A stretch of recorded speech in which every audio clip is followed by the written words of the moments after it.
She saved the vineyard owner's life, fell into the water, then learned his family killed her father. The midday sun hung low over Marlow Valley, casting long golden beams across rows of neatly trimmed grapevines. Birds chirped lazily overhead, and the scent of sun-warmed soil and ripening fruit filled the air. It was the kind of afternoon that lulled the world into stillness, except for the faint clang of a bell coming from the estate's central courtyard.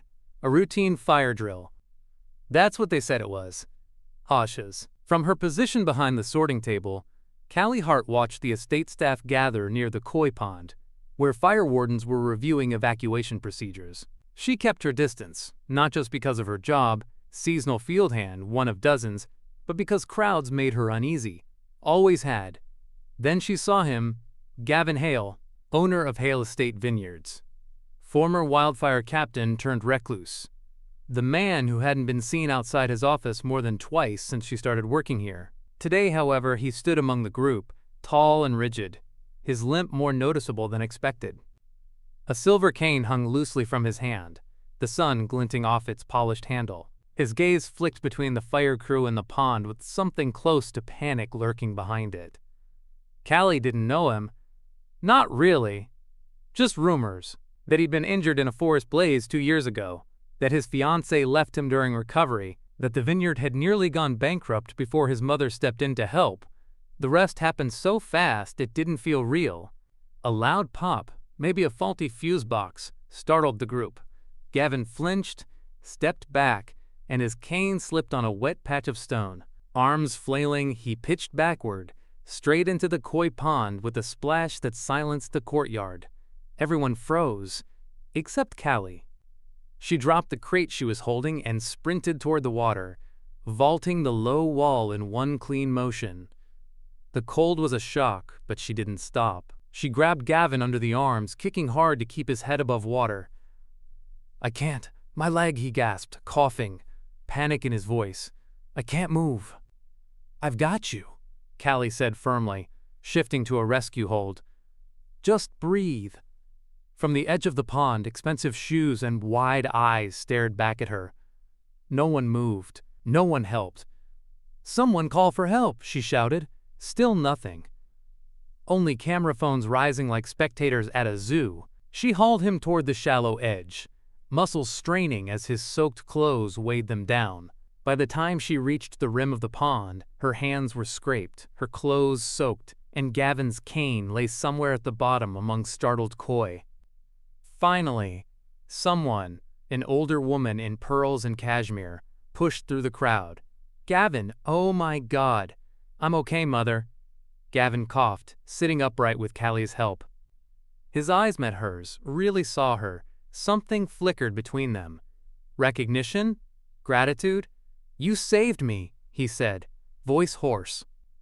"Anyone would've," Callie murmured, though they both knew that wasn't true. Not one person moved, except her, and everything changed.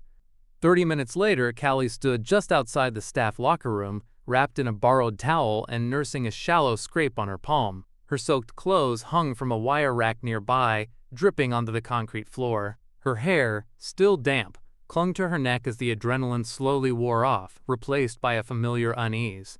She shouldn't have jumped in. Not because it was wrong, but because of what came after. "I compta." The other workers avoided eye contact. A few murmured thanks, but most just whispered. And now, the estate's head of operations had delivered a message in a clipped tone. Mrs. Hale would like a word. Immediately. So here she was, standing outside the study in her secondhand jeans and an old Vineyard sweatshirt, waiting to face the woman everyone in Marlow Valley knew not to cross. The door opened. "Go in," said the assistant. Callie stepped into the paneled room. Rich oak bookshelves lined the walls. A decanter of amber liquid gleamed in the late sunlight. Behind the enormous desk sat Margot Hale, silver-haired, immaculate, and poised like a queen surveying her land. She didn't offer Callie a seat. "I want to thank you for your quick action," Margot began, her voice cool and precise. "My son might have drowned." "I just did what anyone would have done," Callie replied, trying to keep her voice steady. Margot's lips curved, but it wasn't quite a smile. "But they didn't, did they? Only you moved." She opened a desk drawer and pulled out a checkbook. Callie tensed. "What is this?" "For your bravery," Margot said, pen poised. "And your discretion." "My what?" "My son leads a delicate life. He doesn't need distractions from employees who suddenly find themselves elevated in public opinion." Callie blinked. "Are you suggesting I'm offering a gesture of thanks. Nothing more." Margot's eyes sharpened. "You live in a shared trailer just outside the workers' quarters. Your rent is past due. Your sister's medical bills are mounting." Callie's stomach dropped. "You've been checking up on me?" "I believe in protecting what's mine," Margot said smoothly. She tore the check from her book and slid it across the desk. It was more than Callie had earned in the last 4 months, but she didn't touch it. "I don't want your money," she said quietly. Margot's expression didn't change. "Everyone wants money, Miss Hart, especially those who pretend they don't." The door opened behind them. A voice, hoarse but calm, cut the tension. She said, "No, Mother. Let it go." Callie turned. Gavin stood there, bruised, towel around his shoulders, walking stick in hand. "I'd like to speak with her," he said. "Alone." Margot looked between them, something unreadable flickering in her eyes. Then she rose. "Very well," she said, pausing at the door. "But remember, Gavin, gratitude doesn't mean trust. Don't confuse the two." And then she was gone. Callie exhaled. Gavin walked slowly into the room, studying her. "You didn't have to jump in." "Yes, I did." He smiled faintly. "Then thank you, again." She nodded, unsure what to say. "What's her name?" he asked softly. "Callie. Callie Hart." Gavin nodded like he'd just memorized it. "Well, Callie Hart, I think we owe each other more than just thank yous." And in that moment, Callie realized the fall into the pond wasn't the accident. It was the spark. And sparks had a way of setting everything on fire. The next morning, Callie returned to the vineyard expecting awkward stares and silent judgment. Instead, she found her name missing from the daily roster. "You've been reassigned," was all the supervisor said before directing her to the main house. No explanation, no protest allowed. She considered walking away. There were other vineyards, other jobs. But something about the previous day, about Gavin's eyes as he looked at her in the study, like she'd cracked open a door he'd long kept sealed, kept her feet moving. The estate's guest house was warm and minimalist, a blend of modern steel and reclaimed wood. A steward met her at the gate and escorted her around to a sunlit patio where Gavin sat under a pergola wrapped in grapevines, sipping tea. He looked better today. Less pale. Still worn, still leaning on his cane, but there was color in his cheeks and something intent in his gaze. "I was starting to think you wouldn't show," he said. "I almost didn't." "I'd have come to you," he said simply. Callie crossed her arms. "Am I fired?" He blinked. "What?" "No, because I'm not taking hush money. Your mother made that pretty clear." He gestured to the chair across from him. "Sit, please." She hesitated, then obeyed. The seat creaked beneath her, old wood softened by time. "I want to offer you a job," Gavin said. "I had a job. Not sorting grapes. Something else. Something more permanent." Callie frowned. "Doing what?" "Assistant, scheduler, liaison. Someone to keep my days running and keep me honest about therapy appointments. Someone who doesn't treat me like I'm fragile glass." She blinked. "You don't even know me. I know you didn't hesitate. You didn't freeze or look around for someone else. You just moved. That tells me more than a resume ever could." Callie leaned back. "You want me to be your, what, nursemaid?" His lips twitched. "No, I want you to be my anchor," she blinked. "You'd have your own quarters, decent salary, benefits, and time off for your sister's appointments." Her walls went up fast. "You did check up on me." I asked around, quietly. "I don't make offers like this lightly, Callie, but something tells me we could help each other." She looked down at her hands. "I don't have experience with people like you." "Good," Gavin said. People like me are tired of being handled. I want honesty, not sympathy. Callie considered the view. The rows of vines stretching toward the hills, the estate humming quietly with morning work, the man before her offering something she hadn't had in years. A choice.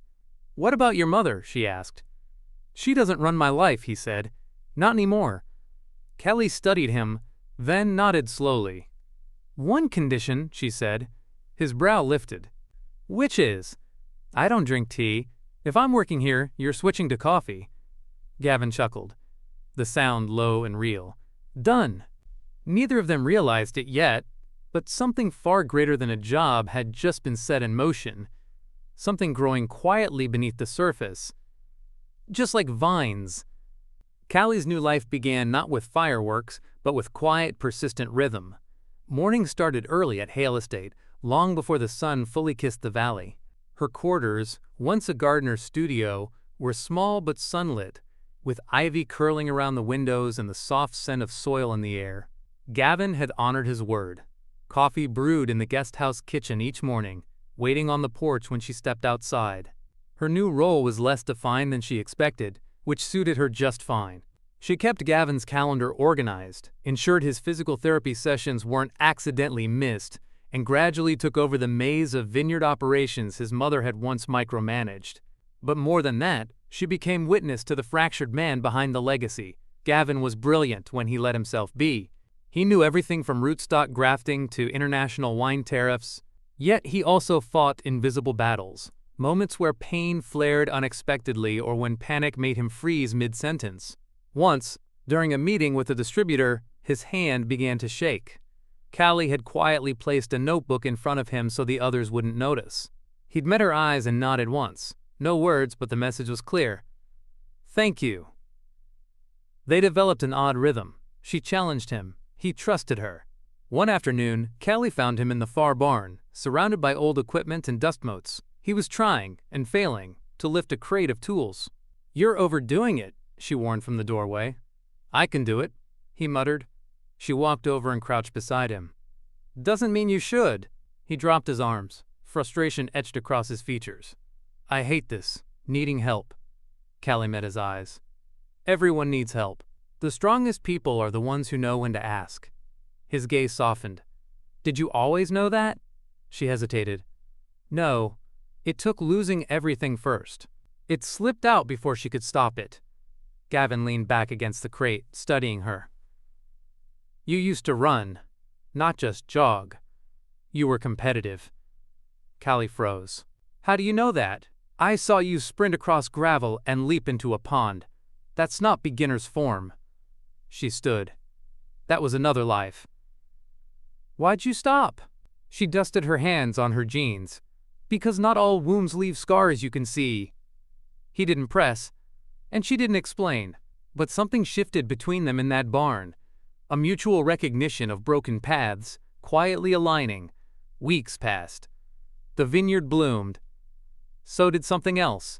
One evening, while reviewing invoices in the estate office, Gavin asked quietly, "Do you ever miss the version of you before it all changed?"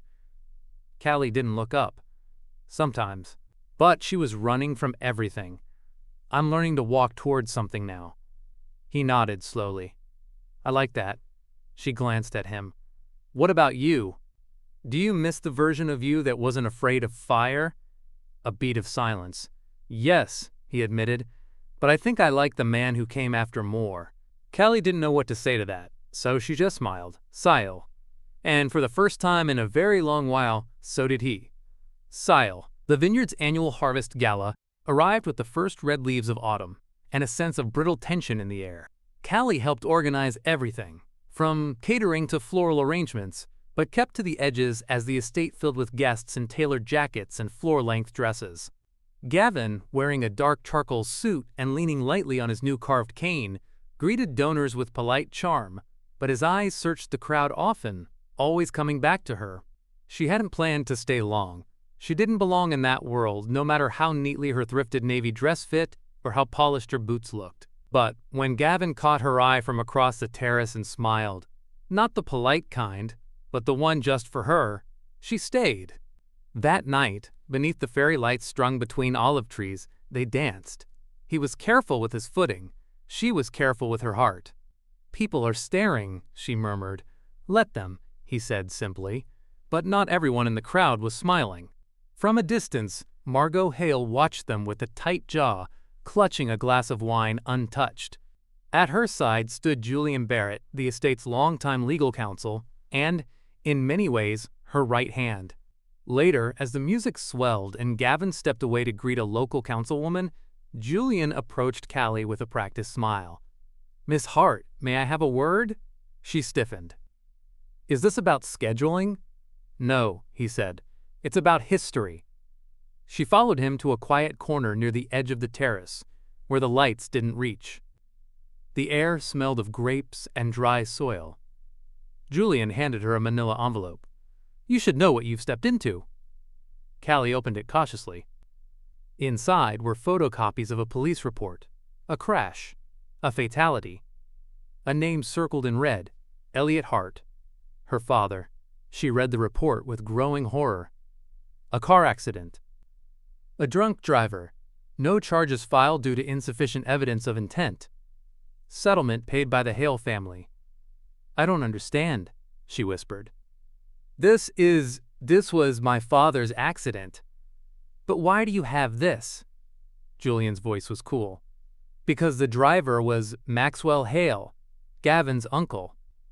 The man who used to run this place before he handed it over to his nephew and disappeared to Europe." Callie's mouth went dry. She remembered her mother crying quietly into a pillow for weeks. Remembered the fire sale of their small home. Remembered the lawyers and the silence that followed. "Why are you showing me this?" she managed. "Because Margot believes you knew," Julian said. "That you sought Gavin out." "I didn't," Callie snapped.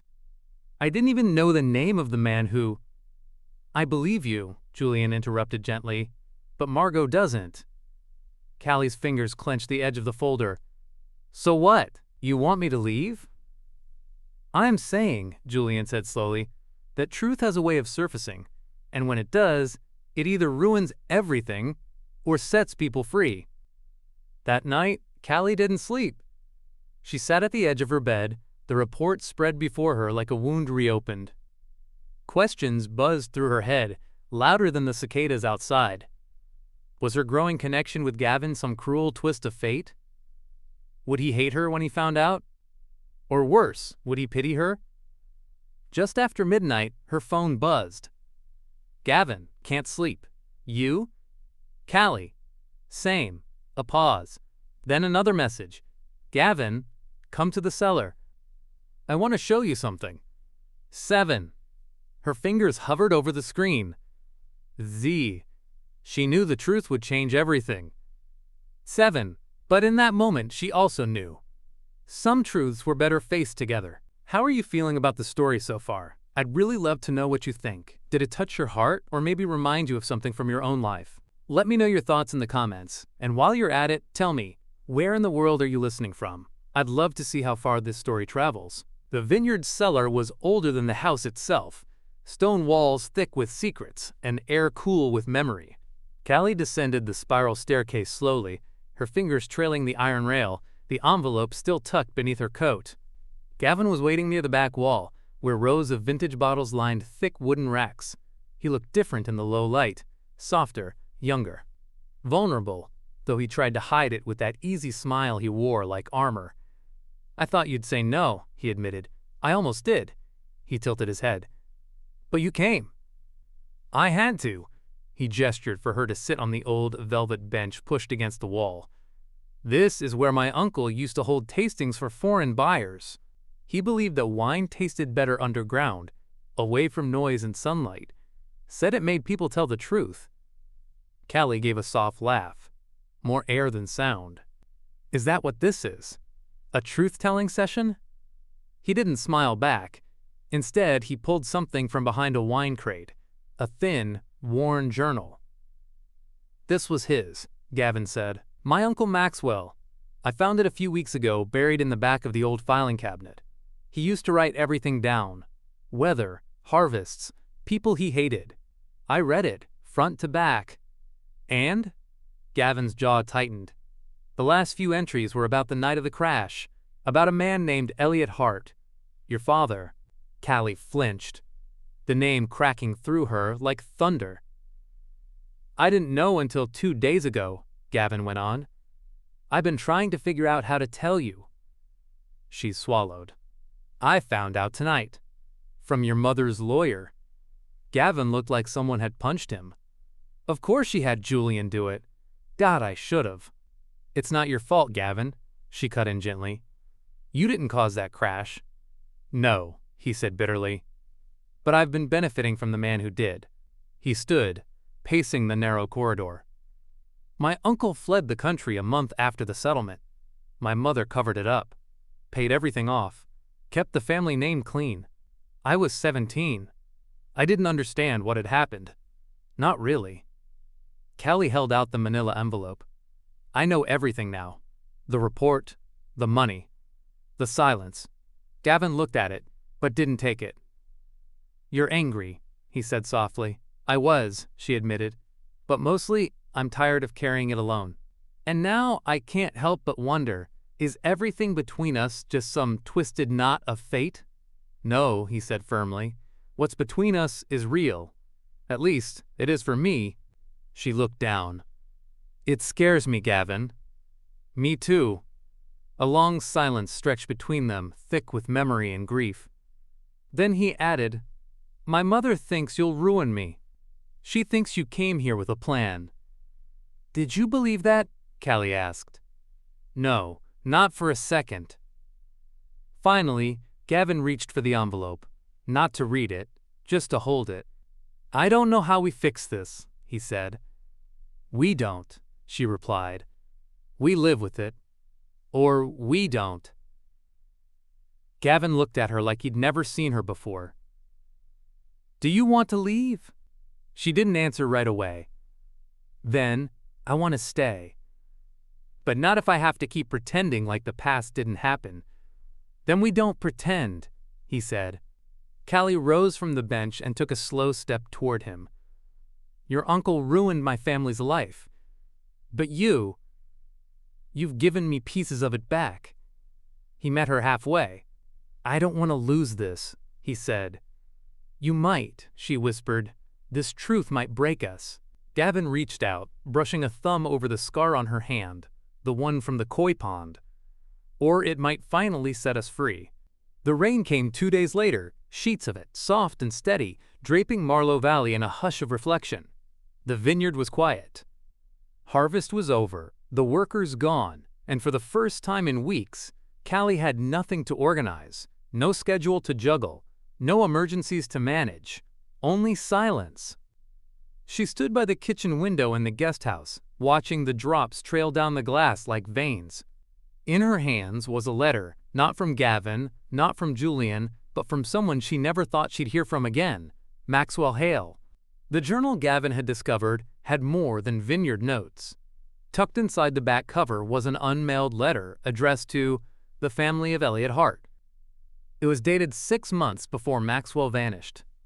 Callie had read it 3 times. There are no words to make it right. I made a choice that night. I thought I could drive. I thought I could live with the consequences. I was wrong. Your husband, your father, he died because of me, and I have run from it every day since. I don't deserve forgiveness. But I need you to know, I remember his name. It wasn't enough to heal the wound, but it was a stitch, a small, human piece of a tragedy no one had ever spoken aloud. She folded the letter again and tucked it into the envelope. Not forgiveness, but understanding. Jubilees. A knock came at the door. She opened it to find Gavin. Soaked through, no umbrella, hair darkened by rain. You're going to catch pneumonia, she said, stepping aside. I don't care, he replied. He entered, dripping onto the hardwood, eyes fixed on her. I had to see you. Callie stepped closer. I thought we said everything we needed to say. He shook his head. Not everything. He reached into his coat and pulled out a thin, worn document. I had Julian dig into the original settlement. There's something you didn't know. She frowned. What now? The fund my mother set up for your sister's medical and education costs. It was Gavin Hale's idea, not Margot's. He tried to reach your mother, but she refused contact. He left everything in the lawyer's hands. Callie's throat tightened. Why tell me now? Because you deserve to know that someone tried to do the right thing, even if he failed. Silence stretched between them, filled only by the soft drum of rain. I don't know what comes next, Callie whispered. Neither do I, Gavin said. But I know I don't want it to happen without you in it. Her eyes searched his. This isn't simple, Gavin. No, but it's real. He reached for her hand, slowly, as if asking permission. And this time, she didn't pull away. Their fingers interlaced like roots grown from separate tragedies, finally meeting in the same soil. Callie looked out the window at the drenched vines and puddled earth. Maybe it was time. Time to stop running. Time to grow something new. Together.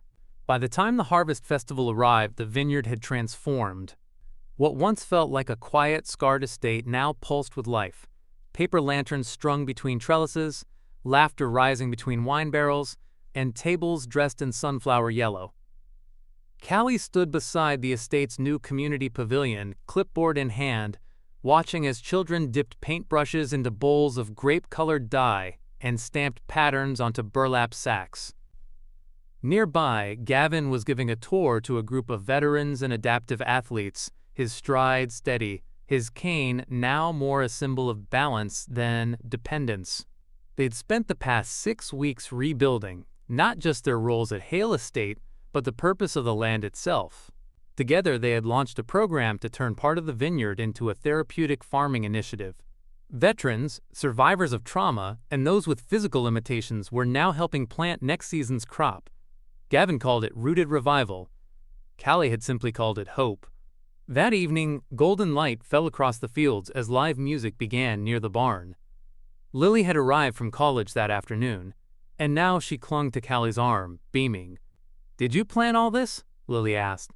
Callie laughed. Not all. Gavin insisted on the goat yoga.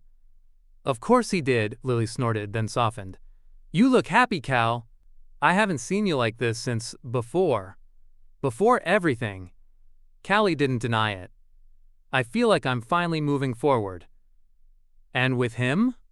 Lily glanced toward Gavin, now helping a little boy crush grapes with his feet in an oak barrel. Are you two, you know? Callie hesitated, then nodded. We're becoming something. Slowly. Honestly. As twilight deepened, festival goers gathered near the stage where a simple wooden plaque was unveiled. The Elliott Hart Memorial Garden. Callie hadn't known Gavin had planned it, not until the name caught the last of the light and everyone turned to her. This land owes its healing, Gavin said from the microphone, to people who turned pain into purpose, to those who chose courage over comfort, and to one woman in particular who reminded me that roots don't grow unless you water them with truth. Callie blinked back tears.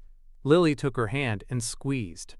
Later, as the crowd thinned and stars lit up the vineyard sky, Callie wandered back to the koi pond, the one where it all began.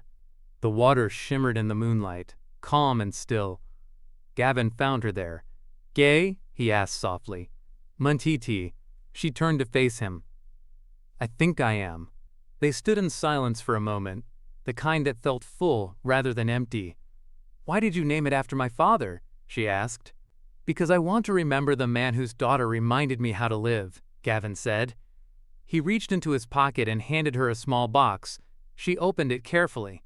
Inside was a pendant, 2 grapevines interwoven in silver, a single tiny amethyst nestled where the stems crossed. For new roots, he said, and second chances. Callie closed her fingers over it. Her voice just above a whisper. Let's see what we can grow. And under a sky full of stars and soft winds threading through the vines, she leaned in and kissed him, this man who had once fallen, and helped her rise. Not from perfect soil, but from shared ground. The weeks after the Harvest Festival passed not in a whirlwind, but in quiet consistency. Mornings began with shared coffee under the pergola, the air still scented with ripe figs and damp soil. Gavin had started using the cane less, preferring to walk unassisted along the vineyard rows with Callie beside him, often barefoot, laughing when they accidentally stepped on leftover grape skins. The vineyard was healing, and so were they, but healing wasn't linear. One late October afternoon, Callie found herself frozen in the kitchen of the guest house, holding a letter and shaking hands. A scholarship approval? Lily had gotten into the overseas research program, something they'd dreamed of before everything fell apart. The catch? Tuition wasn't fully covered. And Lily, being Lily, had already said yes. Callie folded the letter carefully and placed it on the counter. When Gavin came in later that evening, hair tousled, shirt rolled at the sleeves, dust on his fingers, he noticed instantly. "What's wrong?" She forced a smile. "Nothing. Just thinking." "Try again." She sighed and handed him the letter. He read it in silence, then looked up. "Let me help." "No." "Callie, you don't have to rescue us," she said, quieter now. "Not every wound needs a bandage made of your last name." He stepped closer. "This isn't about money. It's about being part of your life. All of it, even the hard parts. But I've always had to do things on my own." Gavin met her gaze. "So did I. And look where it got me. Angry, closed off, alone in a mansion built on silence." She wanted to argue, but the truth was too heavy to deny. He stepped forward and cupped her cheek gently. "Let me be your partner, not your savior." The word partner settled deep in her chest. That night, Callie called Lily. "We're going to make it happen," she said. "Somehow." Lily's voice crackled with emotion. "You always find a way." Callie hung up and turned to find Gavin leaning in the doorway, holding 2 glasses of wine and that lopsided smile she was starting to crave. They sat on the porch, watching the stars blink to life above the vineyard. "I talked to my therapist today," Gavin said after a pause. Callie turned, surprised.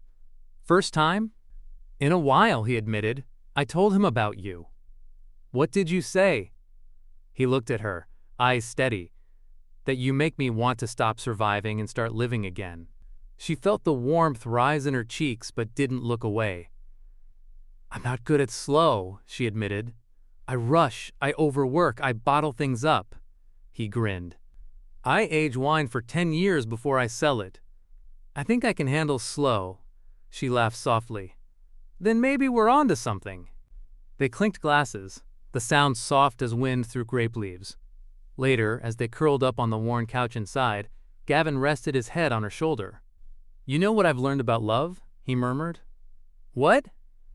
"It's like wine. You can't force it to be ready. You have to trust the process, give it air, time. And when it's finally ready, it's worth every second you waited." Callie closed her eyes and whispered, "Then let's wait together." Outside, the vines rested for winter. Inside, something delicate and lasting began to bloom. Spring came early to Marlow Valley. The frost thawed in slow, steady mornings. Vines creaked awake with green buds, and the air carried a scent of fresh soil and new beginnings. Hale Estate was quieter now, not empty, but peaceful, like a place that had finally stopped holding its breath. Callie stood at the edge of the newly built community garden, watching Lily plant a row of basil beside a line of sunflowers. The younger girl hummed as she worked, sleeves rolled, eyes bright. Studying abroad hadn't changed her, it had expanded her. Callie watched her with a pride that pulsed deeper than blood. Behind her, Gavin approached, boots crunching soft earth. He slid his hand into hers without a word, and they stood in comfortable silence, surveying the world they'd helped shape. The Rooted Revival program had expanded. There were now 3 full-time coordinators and a wait list that stretched for months. Veterans and trauma survivors, people with physical limitations and invisible scars, came from across the region to plant, tend, and heal, and the land responded. Gavin gestured to the community hall being constructed near the barn. "They're ahead of schedule? Ribbon cuttings next month." "You're giving a speech?" He groaned. "Do I have to?" "You're the face of it all." I'd rather be the dirt under it." She smiled, bumping his shoulder. "It's good dirt." They wandered back toward the house, where the porch had been repainted, and the vines now grew thick overhead. On the small table sat an envelope. Callie paused, recognizing Julian's handwriting. Gavin raised an eyebrow. "Another surprise?" She opened it slowly. Inside was a deed to a small parcel of land just over the hill. Her name in elegant script. She blinked, stunned. "What is this?" Gavin leaned against the porch post. "It's yours. The old olive grove. I wanted you to have something with your name on it, not mine, something no one can take away." Callie turned to face him, emotion clogging her throat. "Gavin, you don't have to do anything with it. You don't even have to say thank you, but I wanted you to have roots here, real ones." She stepped into his arms, burying her face in his chest.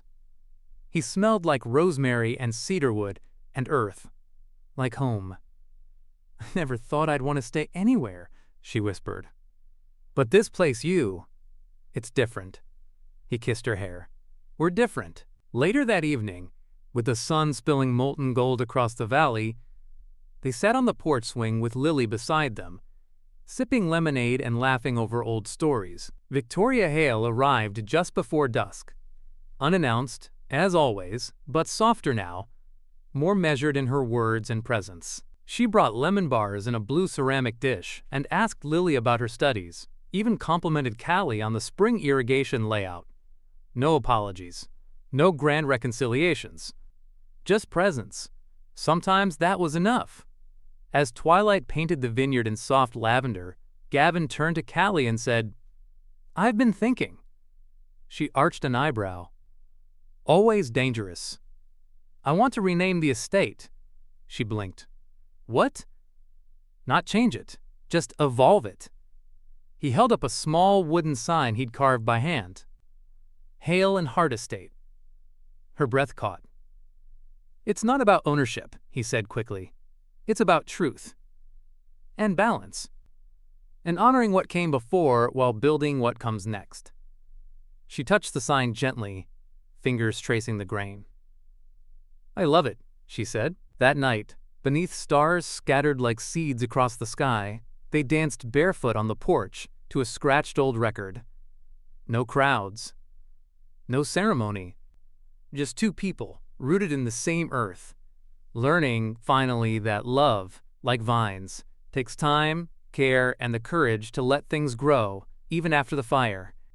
And sometimes, the deepest roots are the ones planted in shared pain, transformed into purpose. If this story moved you, reminded you that healing is real, or renewed your belief in second chances, we invite you to subscribe to Healing Stories. Here, we share real-life journeys of strength, love, and hope. Stories that speak straight to the soul. Thank you for being here. And always remember, no matter how far you fall, there's always a way back to the light. Where are you watching from? Drop a comment below and let us know.